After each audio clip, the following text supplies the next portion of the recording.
정광훈 목사 구속영장 청구에 대한 입장. 사랑제일교회는 경찰이 정광훈 원로 목사에 대해 구속영장을 청구한 데 대해 강력한 유감을 표명한다. 이번 조치는 정권의 눈치를 보는 정치적 보복이자 중립성을 상실한 보여주기식 법 집행의 전형으로 절대 용납할 수 없다.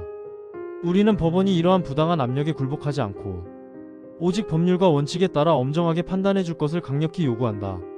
서부지방법원 충돌 사건과 관련하여 경찰은 전 목사의 직접 지시나 개입을 입증할 어떠한 물리적 객관적 증거도 확보하지 못했다.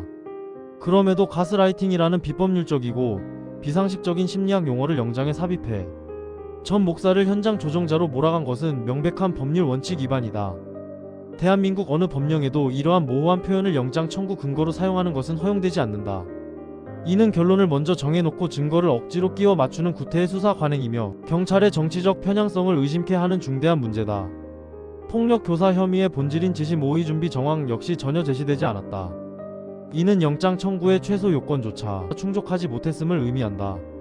전 목사는 집회 하루 전과 당일 여러 차례 법을 지켜 저항해야 한다. 무단 진입이나 물리적 충돌은 절대 해서는 안 된다고 공개적으로 밝혔고 모든 발언은 영상과 음성 자료로 명확히 확인된다.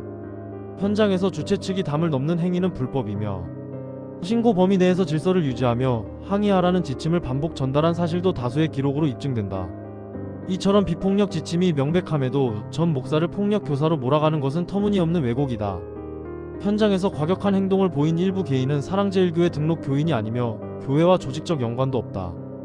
이들의 돌발적 행동을 전 목사의 지시로 연결하려는 경찰의 시도는 지시체계, 사전 모의, 이익 귀속 등 필수적 연결고리가 전혀 없는 상황에서 이루어진 무책임한 추정이다. 조직적 개입을 주장하려면 구체적 증거를 제시하는 것이 형사소송법상 기본 원칙이나 경찰은 이를 충족하지 못하고 있다. 이러한 허술한 주장은 수사 공정성을 스스로 부정하는 것이나 다름없다. 횡령 혐의 또한 어디에도 근거가 없다. 경찰이 문제 삼은 영치금은 교회 당회에서 정식 의결된 구제사역의 일환으로 집행된 것이다. 청년들에게 왜 영치금을 지급했냐는 질문은 어려움에 처한 이웃을 돕지 말라는 주장과 다르지 않다. 더구나 해당 금액은 극히 소액에 불과하며 이를 가스라이팅 대가로 규정하는 경찰의 주장은 상식과 거리 먼 억지다. 교회는 의결록 등 관련 문서를 이미 제출했기에 이 부분을 왜곡할 여지도 존재하지 않는다. 전 목사가 강조해온 국민저항권은 헌법에 기반한 국민의 정당한 권리로 오랜 기간 보수진보 진영 모두에서 공유해온 헌법적 담론이다. 이는 특정 사건과 무관한 개념이며 판례와 학술 논의에서도 폭력과 무관함이 명확히 확인되어 왔다. 그런데 이를 폭력 선동으로 왜곡해 적용하는 경찰의 행위는 표현의 자유를 침해하는 정치적 탄압이며 헌법 정신을 훼손하는 위험한 시도다.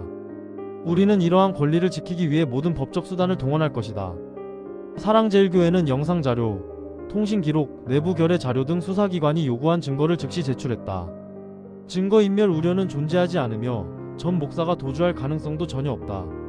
그럼에도 경찰이 구속영장을 청구한 것은 사실 규명보다 정치적 효과와 여론 조작을 우선한 악의적 결정으로 볼 수밖에 없다.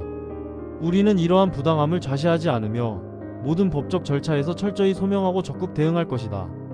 경찰은 증거 없는 혐의 적용을 즉시 중단하라. 법원은 정략적 판단이 아닌 사실과 법리에 입각해 엄정하게 책임을 다하라. 사랑제일교회는 법질서를 존중하지만 허위와 왜곡으로 교회와 성도들의 명예를 훼손한다면 단호하고 강력하게 맞설 것이다.